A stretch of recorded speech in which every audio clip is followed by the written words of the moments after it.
beautiful people, how are you doing? So today we've come bearing good news and also good news. Okay. In everything we give thanks to God, right? Yeah. So remember we did a video stating that NMC UK are going to have a meeting today, being the 28th of September, in regards to the English requirements, which is normally needed for one to continue their NMC registration. So today they've had the meeting, and we're going to tell you what was the outcome of this meeting today. So stay tuned. I know that some are going to be approved, and we knew that some are not going to be approved. So I don't want to say it was how we expected, but I still feel that it was kind of what we expected at the end of the day, because we still have a long way to go, and at least some are being sorted, and it's going to one way or another help people. Like, it's going to help a lot of people. Another thing is going to bring up competition, but then competition is good, isn't it? Yeah, it is. All right. Okay, so this is the express channel where things are kept to. We talk about relocation, we talk about professional registration and how to move to different countries. If you're new to our channel, like we always say, you need to hit that subscribe button and that notification button, so that videos like this you can easily be notified and then watch it and take advantage of it. So thank you for being with us, and let's get started. Now, what were the changes implemented today? Okay, so when we did the previous video, we stated that LMC UK were going to review the combined results and both the singular results of the NMC. So we stated a couple of things, and I'm just going to dive straight to the changes that was made today. So number one change that was made today was in regards to the period of time in which you're going to write the exam. So number one, if you're going to be using a combined results, it's been approved that you can now have a period of 12 months. Previously, whenever you write, let's say for example you write your first ielts exam in January, and then you needed to write it, you didn't really pass or meet up to the target, and you feel that that score is enough to combine, and you are about to write another one, you needed to write the second one within 6 months of the first one that you've written. But this time around, NMC has approved for you to write within a space of a year. So if you wrote your first IELTS or your first OET in January, you can now write the second one on or before January next year. So can you see, a period of 12 months? And this is good because those that don't have money can be able to work and get enough money to register for their IELTS. Those that needs to prepare effectively, they can have more better preparation and have higher chances of passing. You see, and this is very brilliant. So I'll give it a thumbs up for this part of the NMC. So secondly, they have now accepted to have like a combined score of 7 or B, provided that no part of the score or no part of the test is scored more than half a point or half a grade below the minimum required.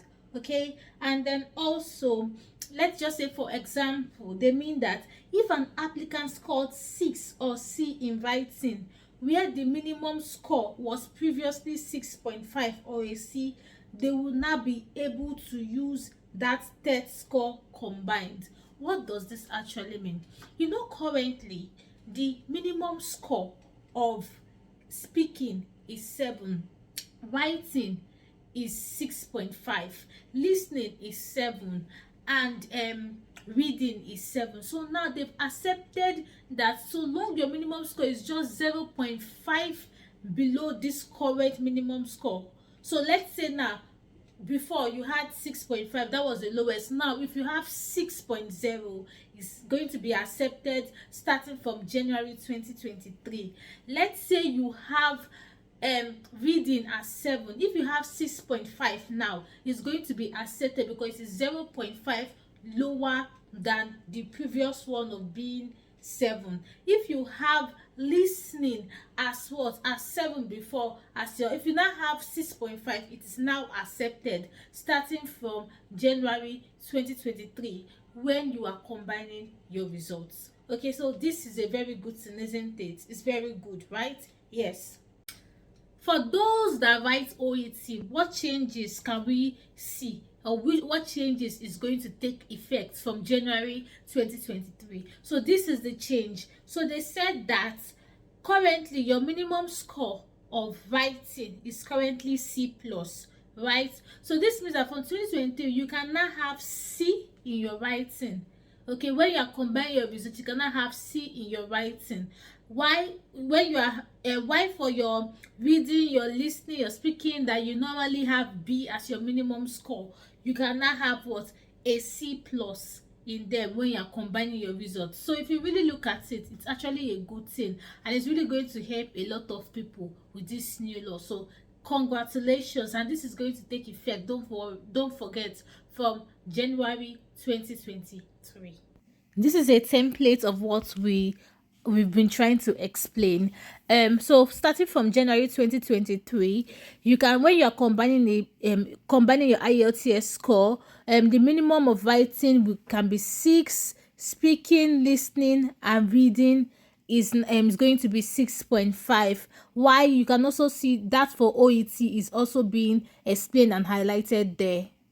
Else have they approved? So we said that they were considering allowing employers to give references, especially for those that, let's say, those nurses that are actually nurses back home but are currently working as healthcare assistants in the UK, and they've been working in this place for years. So now they have approved that they have approved that the employers can provide supporting evidence of the English language proficiency. So they've approved employers now to give a reference for this. So very soon, because they approve it today, they're going to bring a template soon on what the reference is going to be like.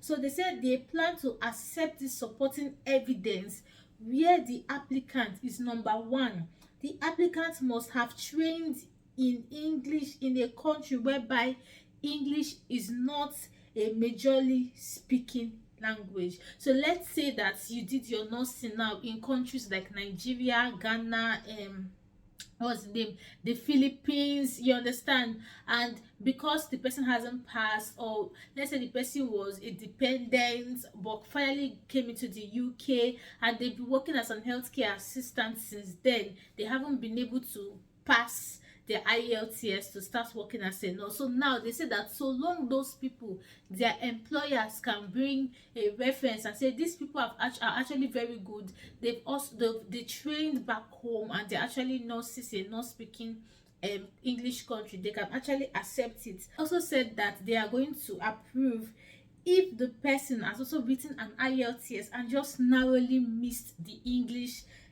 passing mark. So let's say now at that time when it's now approved, if you've written the IELTS and you just narrowly missed the required score at that time, so long your employer can bring a reference letter to cover you, and also that you also trained back home, it means that they are going to accept it from you and you are good to continue to work as a nurse or get your registration completed. Okay, yeah. And then the next thing, there are a couple of things they did not approve. So what they did not approve is they did not approve um people using postgraduate qualification. So like I said before, they were not really going to discuss it, but they still put it up, and then they said no, for now they don't accept it. They've not accepted having that as a yardstick. So till now, even if you do your postgraduate in the UK, it's not accepted yet. The only thing that is accepted is still the IELTS, the OET, and a reference from your employer. And all this we are saying is going to come into effect from January 2023. Okay, so to some people it's not really a good news, to some people it's a good news, because really it would have been nice if postgraduate studies is being approved, because after all we are training in English, you understand, and the person we have to stay like 2 years in an English country. But anyway, it's still beneficial. Imagine those that have been working as healthcare assistants in the UK for years now, they can now actually work as a nurse, and this is a good news. And also for those that are going to probably not have a little bit narrowly missing the English requirement, this now is a good news. As from January 2023, they can be able to use it so long they meet up with the new standard that is being brought up, right? It's a good news, really. Very soon the NMC is going to create a template and post what the test score looks like on their website, so just keep stay tuned. And when they do that, we're also going to update you guys and show you samples. I've also shown samples in this video, but they are going to bring their own official, so we are going to have a proper look and not have different ideas on what they are talking about. All right, so thank you for staying with us today. Thank you, and we really appreciate your time. Don't forget to hit the like button, the thumbs up, and the subscribe button, also the notification button for more information like this. Healthcare assistant, you are next. Watch out for our video, because we're going to do a video on healthcare assistant relocation, and the video is already ready, just remaining to put it up. Thanks for your time, and see you next time. Bye for now.